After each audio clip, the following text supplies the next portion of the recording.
boundaries, and learning has no end. That someone is the next prepared speaker for today. He is giving his icebreaker. Let me all remind you that icebreaker is a milestone speech. So remember to give Ankur a standing ovation once he completes his speech. The purpose of the speech is to introduce himself to the club and learn the basic structure of a public speaking. Please help me welcome Toastmaster Ankush Shrimali with a huge round of applause. And Bingle Watson Ankur. Binge watching Ankush Shrimali binge. Has any one of you ever felt that all those good TV series which start with a perfect season 1 end up gradually into a boring and really bad season after seasons? Yes? Yes. Well, that is exactly same as my life. If I consider my life to be a TV series, then I would say that the current season is the most pathetic and most confusing way of telling a story. And even IMDb will give a rating of -5 out of 10 for the current season. And this I am saying because when I was in college, the ratings were above 8. So when I completed my engineering and my MBA, I thought that there is a twist in the plot. Suddenly, the makers decided to replace the main character, who was a happy, carefree and intelligent person, and put a new character who was very lazy and mismanaged, misguided. This dichotomy came when I completed all my studies and entered the corporate world. When I was in college, I used to worry about things like what will I eat today, or where will I party tonight, or which app I will waste my time on. There was hardly any stress on me. The only worry I had was that I had to ask my friend which subject's exam is tomorrow. Or I was never anxious about my health even after eating Maggie for 3 straight weeks.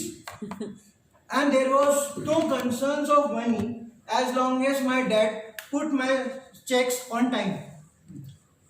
But suddenly I entered the corporate world and I realized that this is something totally new. I have to manage my own life. I thought, who does that? Now I have to manage my own money, my house, my laundry, my food, my travel, my taxes. Earlier, I used to love licking those cups from my ice creams, but now I was introduced to licking the boots of my bosses. I thought that this is something totally dangerous and I got terrified. So as a normal human being does, I took a deep breath and then went to every temple to pray for the God to help me. I gathered my poop together and then thought that let's make a routine. I decided to wake up at 7 a.m., go to office at 9 a.m., return back at 7 a.m., sleep by 12 midnight, and then repeat this entire thing next day again. Soon, this routine was what I used to follow every day. And I used to do the same thing again and again, and this helped me a lot. I started managing my life in a better way. I was on time at all the places where I gave commitment to. I did not delay my work at all. I was able to manage my own stuff by myself. But just like every TV series which gets boring after some time, similarly my life also got boring. I turned from a human being to a machine kept on a scheduler. what I was doing was that I was repeating everything again and again, precisely on the same time, days after days. And I realized that I have become a robot. Now, I knew that there would be a confrontation from my boredom someday with myself. That day came when I realized that even though I have become a dedicated, honest, and loyal corporate slave, but still, this is something which is turning me into a complete A to Z madness. I thought that this is the time where I have to reinvent. Otherwise, this season of my life is going to be flop. And so, I decided to rewrite my script and reinvent and revive my series. I challenged myself that I would have to change my life. I have to consciously make efforts to break this routine and do something new every day in order to keep my life interesting and keep myself motivated. So, you all guys want to know what I did to change my life? Yep. Well, you will have to wait for the next week. Over to you, Toastmaster of the day. Keep enjoying.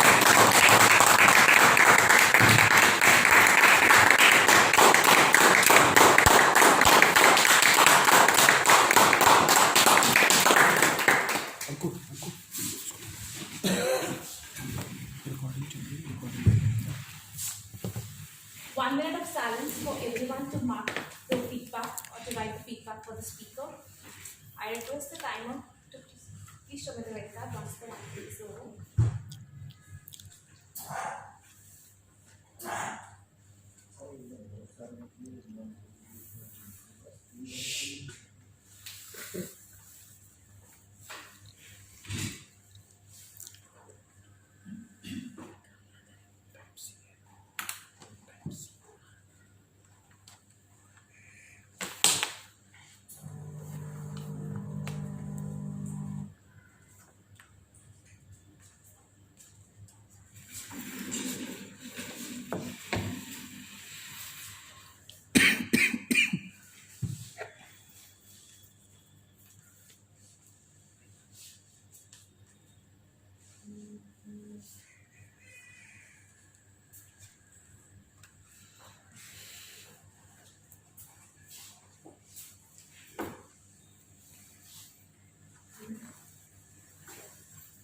Our next speaker is also giving her icebreaker speech. So the purpose of the speech remains the same. That is to introduce herself to all the members of the professional speaker. When I requested her to share the lesson she has learned from the professional speech, she said that when you are brave enough to experiment, not even the sky is the limit. So I request Sholi Sana on stage. Give me Sholi Sana. I request all of you to give a standing ovation once she's done with the speech.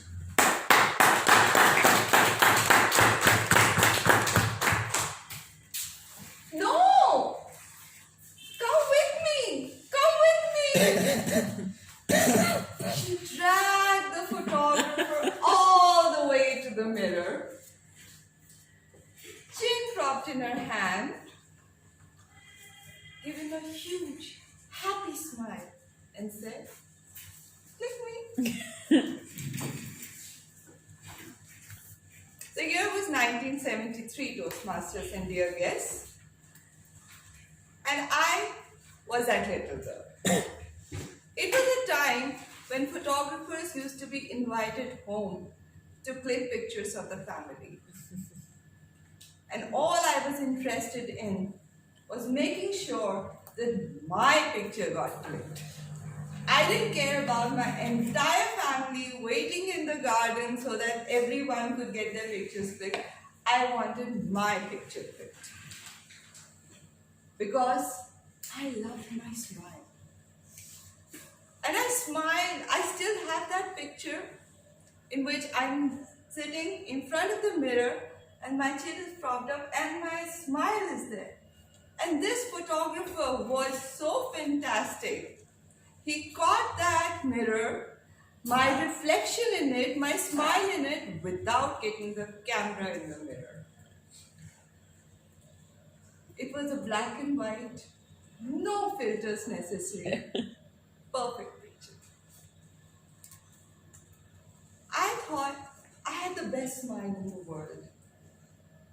And I maintained that belief all the way up to school. That's when I was told, you're too tall. You need to go back to the picture. You're too thin. You need to smile a little less. All we can see are your teeth jutting out. I told my father, because that's when the movie Who Framed Roger Rabbit had come out. And in my school, I had been framed as Rolly Rabbit. I didn't like the name and I begged my father to let me get braces. And his response was standard as usual. Your teeth are fine. There is nothing wrong with your smile. Be natural. You're perfect the way you are. Obviously, parents never understand. But I understood. So I wiped away that huge, happy, beaming smile. And I got myself a cheap, fake smile that only showed my lips, no teeth. And I hated that smile. And I hated those people even more who would say, come on, I'll click your picture. Because I knew that the minute they would raise their camera, they would utter that word that I had come to dread the most. Smile. I did not want to smile. All the way from my class 5th to the 12th. And I did not find my smile until I left school. I escaped all of those school friends and I entered college. Because that's when a new phase of my life began. I fell in love. Everywhere I went, whoever I had to meet, whatever I had to do, he was with me. And I loved the attention. I had no idea that it was all so that he could keep and I on me. And I gave him full control very happily when we got married. And that's when I was standing against the wall with a barrage of questions being fired upon me, which had only one thing to ask. Why do you flirt so much? And I told him, I was just being friendly, I was just smiling. That's flirting, he said. Once again, I lost my smile. But I had to put on a fake smile because I had to hide all of that turmoil inside. My real smiles stopped.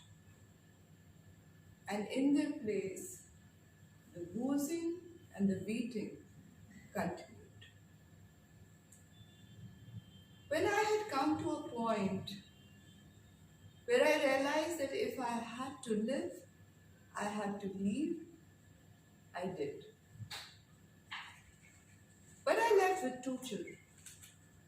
And they became my reason to smile. Because I knew that if I wanted them to smile, I had to smile from within. a fake smile could never give them the right foundation. It could never teach them to be true to themselves.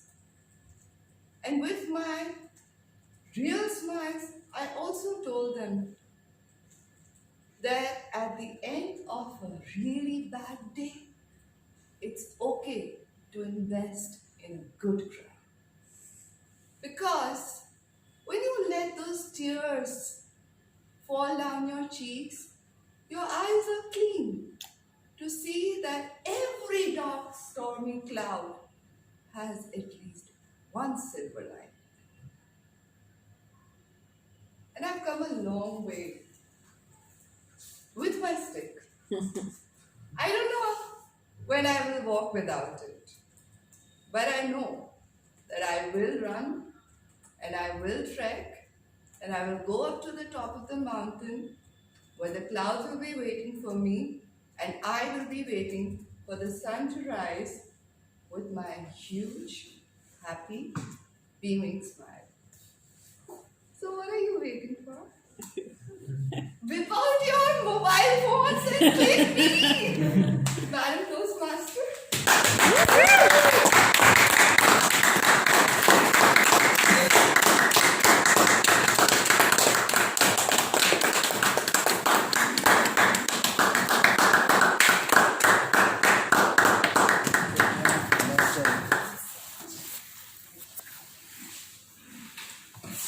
I request all of you to please write the feedback for Loli. And I request the panel to please show me the red card once the